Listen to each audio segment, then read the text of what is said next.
Hello everyone and welcome back to another episode of Exploring Operating Systems. We are going to be taking a look at a project that I have been heavily requested and heavily been trying to record this episode for a long time.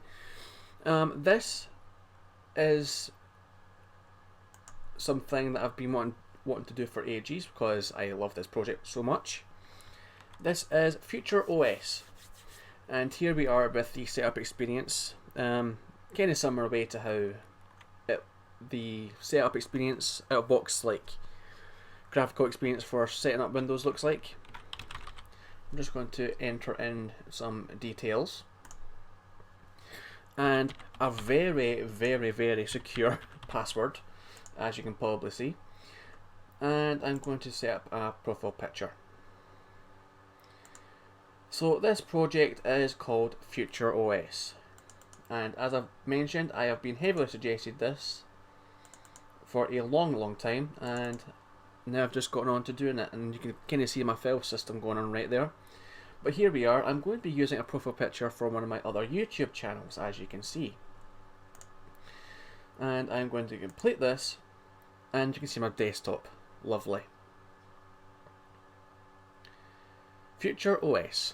And you can kind of notice how there's a bit of an Apple branding thing going on, and it's kind of like everything's in camel case. So I'm just going to log in, and you can kind of see there on the login screen you've got a kind of Windows 10 8 style login screen there. So this is a desktop. It's got a kind of Mac OS thing going on. You kind of notice how there's some vibes from other operating systems going on right here. Not saying that there's copies and everything else. I think the ideas have been very well executed, as you can probably see shortly. And you can kind of see at the top here they've got a little dock thing at the bottom with several icons, and then at the top you've got a nice little menu bar or top bar or whatever you call this. So you've got a menu up here that sources different areas like about, file manager, settings and shutdown options, a go menu and a help menu. So just check this out to begin with. Come on, about. So FutureOS Hope. I'm not sure if that's the code name or what, but there we go. Designed by Yoskan Mehmedov with love. I still apologise for butchering that name if I am.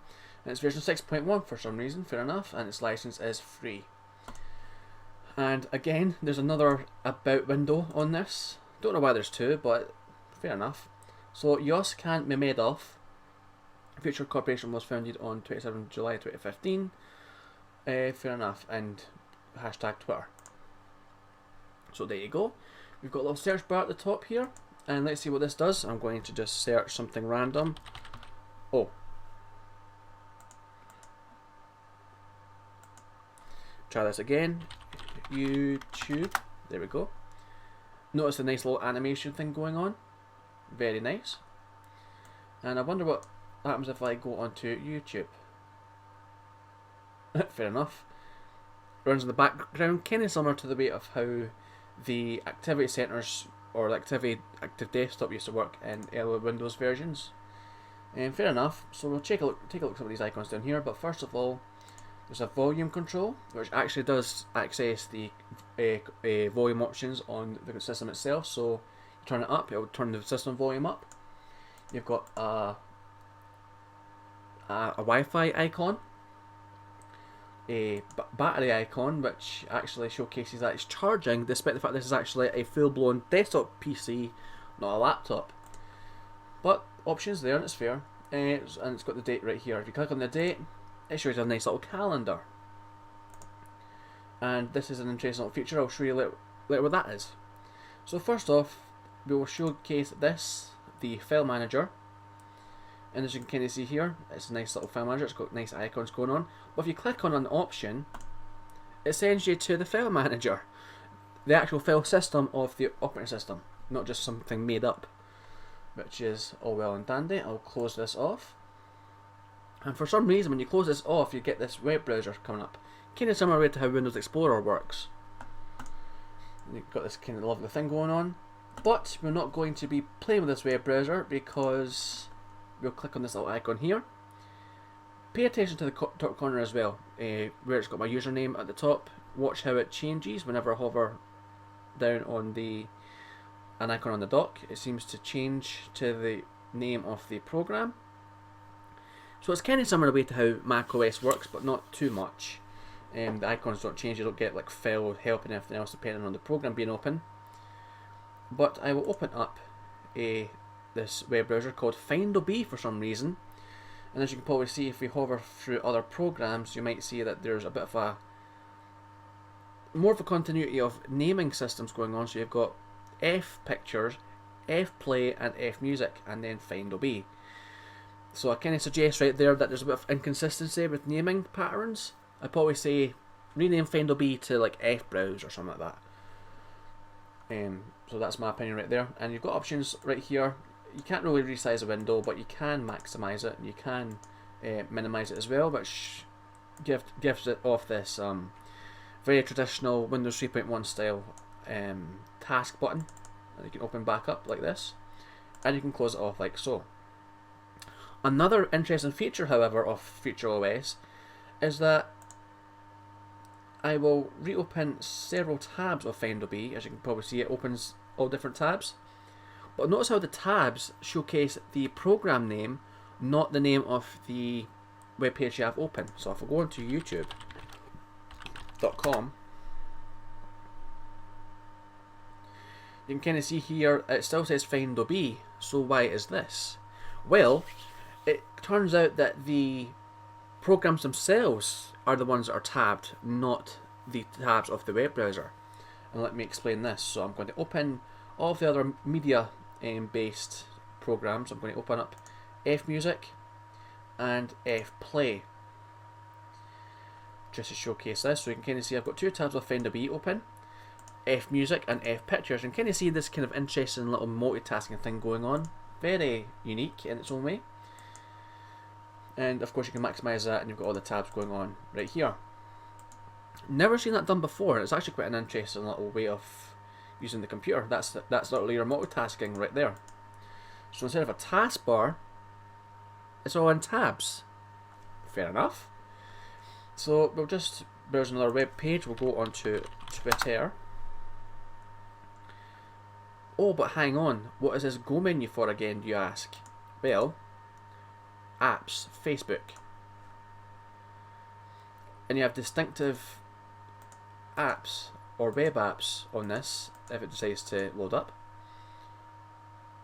And you've got Facebook and Twitter.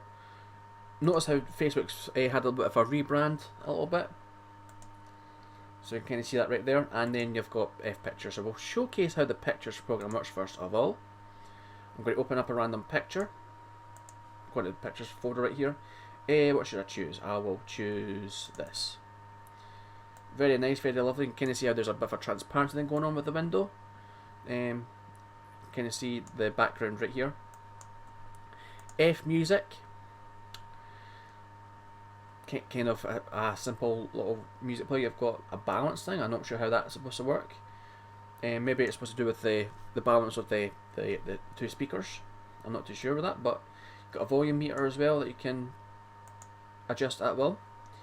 And we'll open up a song. And we will select that song.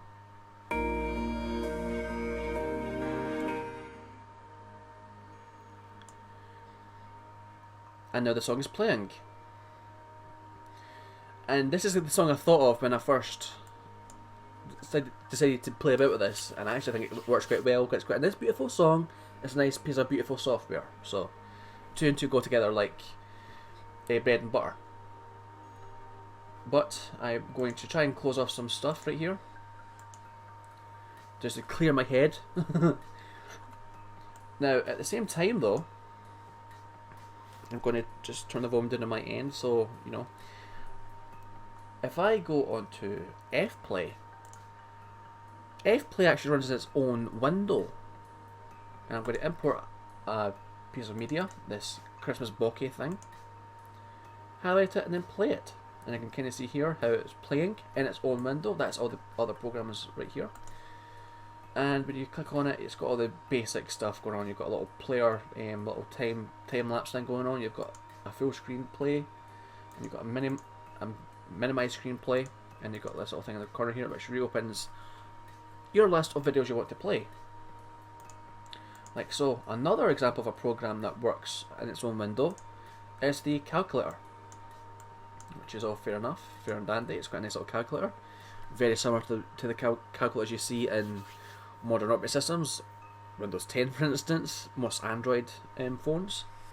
It's got kind of Android thing going on right here, and just do some more calculation. We're going to 56 plus 3, 59, and we'll clear this, put another one in, plus 3, 55. So there's this little burger menu at the top here. We're going to showcase what this does. So you've got two options right here. History showcases the history of what you've just calculated. So 23 plus 3 equals 55. 23 plus 3, fair enough. Clear this, and this set button. What does the set button do? Well, if I go 5 plus 5 and put equals in, watch what happens, or listen to what happens right here, like so. 10. I didn't do it. 15. Did it? Okay, I did it. 20. Try it again. 30. What's supposed to happen right now is that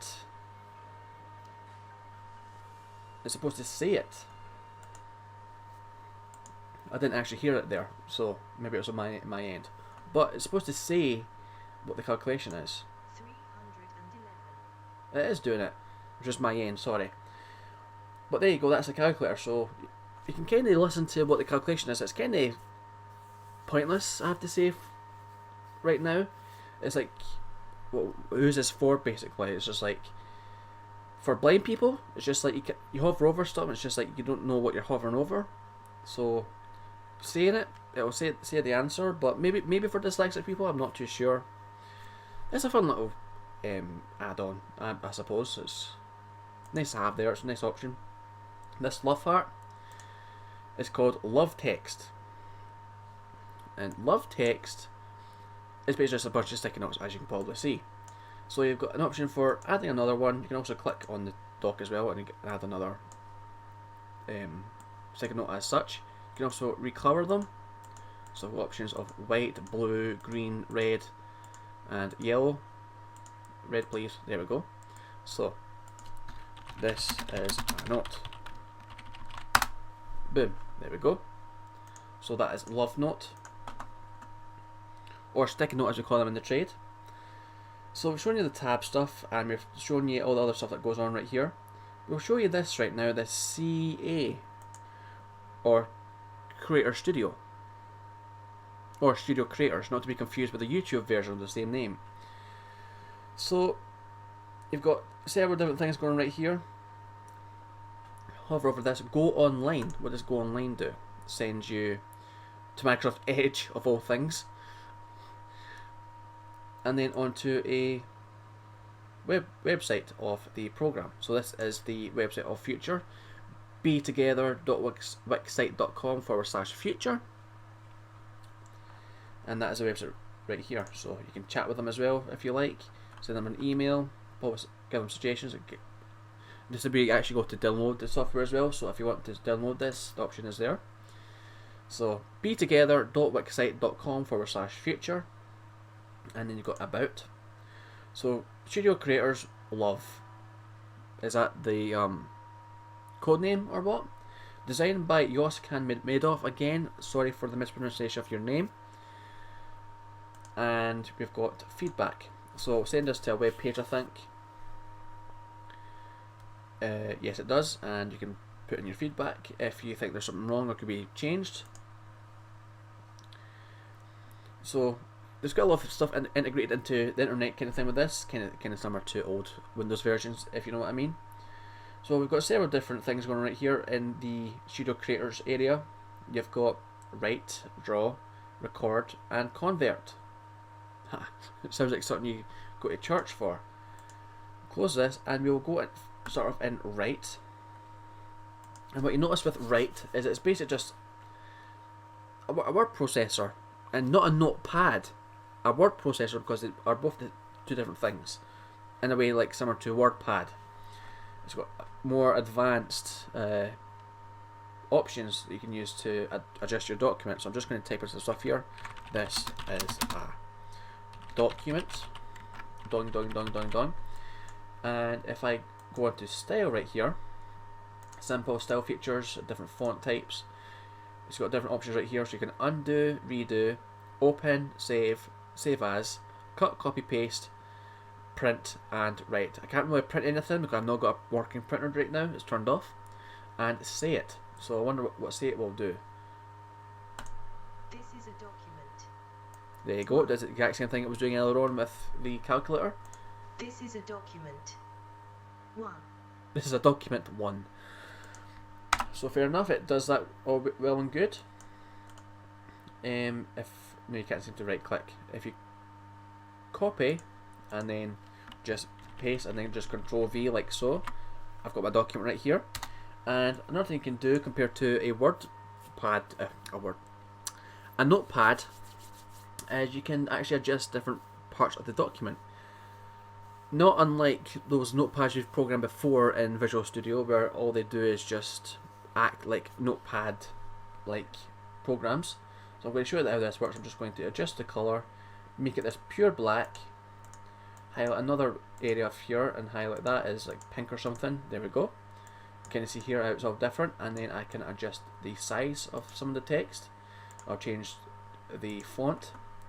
I can even resize the font size. There we go.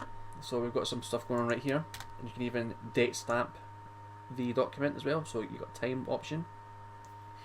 You can even add an image to the document. So where is my pictures? I'm going to add a picture right here. Whoa, that is quite big. So no bother, we can scale it down. A problem though with scaling an image down is you can kind of start to see. Oh, please don't crash. There we go. You can kind of see how the quality starts to go south when you start to shrink the image down, like so.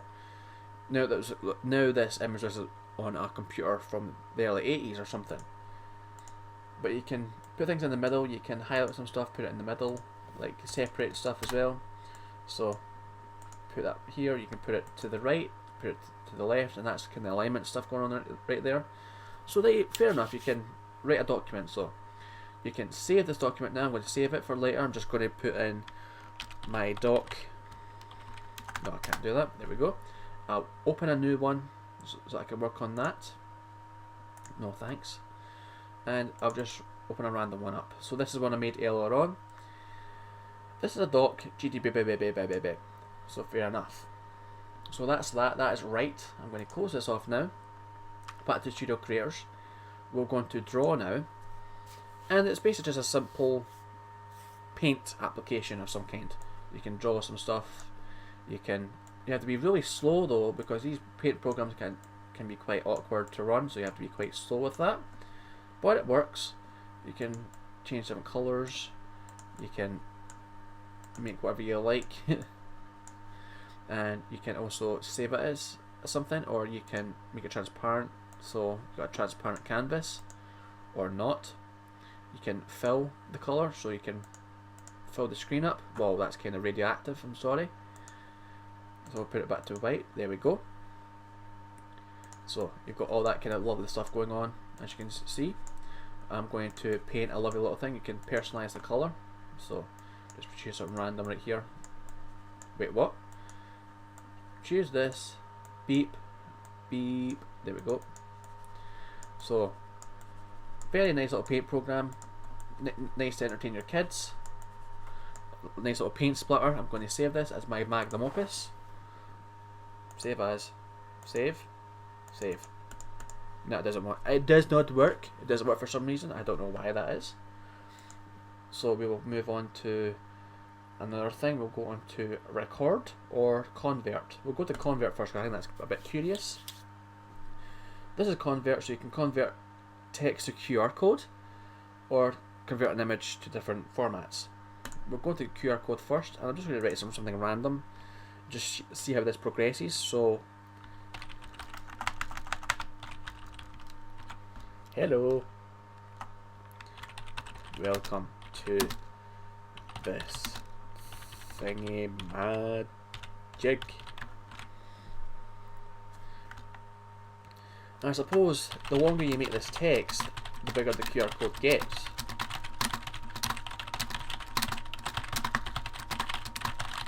Like so. I don't want to be here forever though, showcasing how a QR code thing works. A QR code will be generated the moment you start typing. Hi. And we'll go back into Convert and we will close the tab off.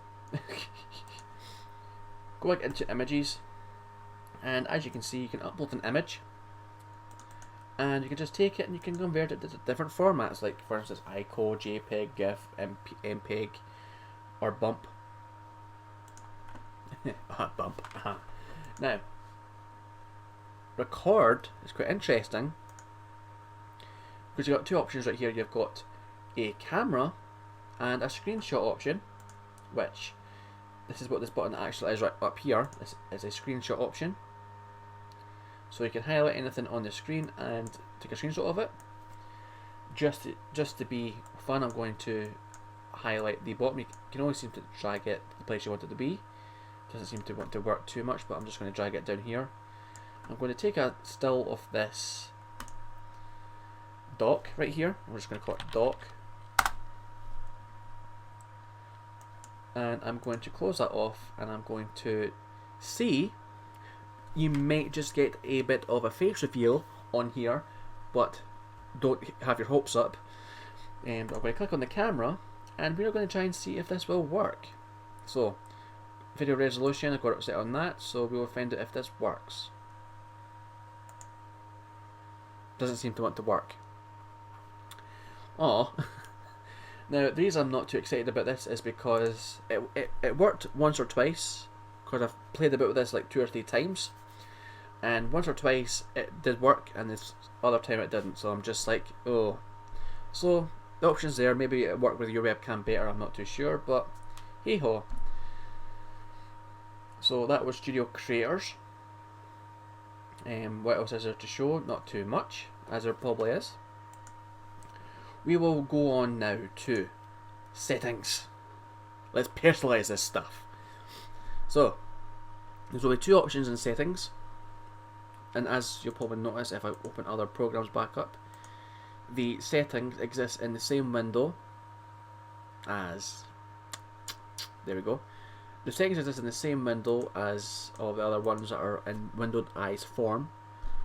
So you go into account, and as you probably see, it is password protected. So I can go right here and I can go and change my name. Hide name from TSOB. What the heck is TSOB? Is that the TSOB? I'm not too sure. I'm kind of thinking there that that's probably the TSOB right there, but I'm not too sure what TSOB stands for. That's kind of weird. So I'm just going to change my name to David because I want to. Here we go, David. That's done. Great, everything is done. Change my password. I'm going to change it to something a little bit stronger.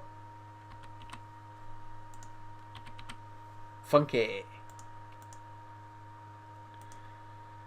And we're going to change picture, and I'm going to change it to something interesting. What should I change it to?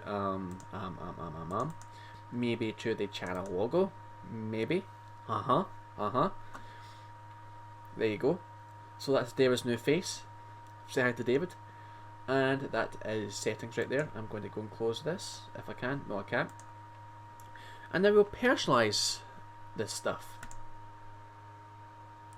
So here we go. This is personalize. And this is potentially the desktop right here. So you've got all the different things showing you this is desktop going on. And as you'll probably see here, if you click on image, it will change it. If I move this out the way and show you the real-time image changing bit, so you've got some lions, you've got trees, you've got oceans, you've got lakes, you've got feathers, and you've got cityscapes. I like the 3 beach and rock sides a little bit more, but I like the cityscape. Now, I'm going to move into other settings now, but pay attention to what happens right here. I'm going to go on to change and import an image for the lock screen, because that's quite an option you can put in. You can also add your own stuff onto it. So pictures, maybe not too sure, maybe I'll choose this, maybe, I'm not too sure. So we'll set this, so that's lock screen. We'll go to colors now. System X will restart itself. Please choose a color. So what should I choose? There's different colors you can choose from, so you can just click like this, and there you go. These settings actually change as you select them. And you've also got the theme, which is literally just dark or light, similar in a way to how Windows Phone used to work in a way. So you can choose from dark to white. We've already got the light option set, so we're going to go for dark. And it was quite funky, don't you think? Now, pay attention, because I'm going to go and use one of these options, lock or log out. I'm going to lock my computer, which seems to keep the window open. That's a bit of a bug there, I think.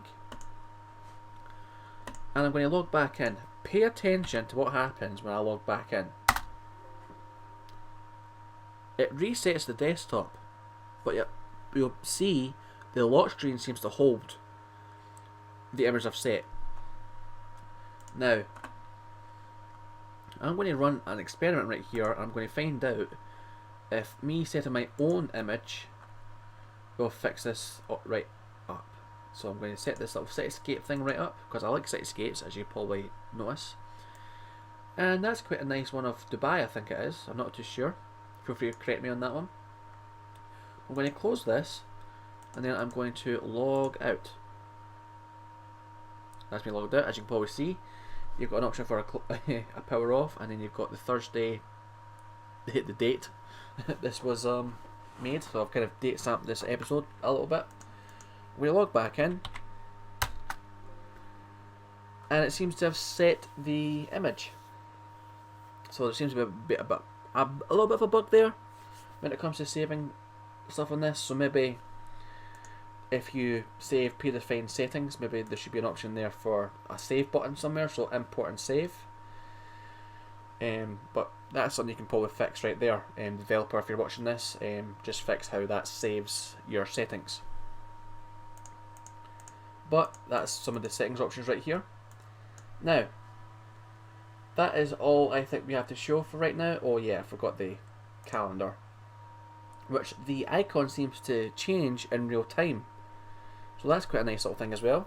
Nice little touch to that.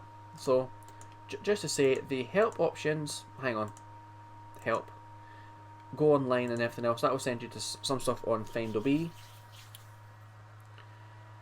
which I still find is quite weird, because if you open up the file manager, as I've already showed earlier on, oh wow, this is lagging like crazy. What are you doing? If I close the file manager, it seems to show a different kind of web browser, which is kind of weird, and it's got additional options compared to FindOB, which I still think should be called something like F browser or something like that, just to keep the names consistent, because it's kind of like something similar to like how Apple's naming system works. You've got, you know, iPod, iTunes, iPhone. Nowadays it's got the Apple logo alongside another Apple service, so Apple TV for instance, or Apple Watch.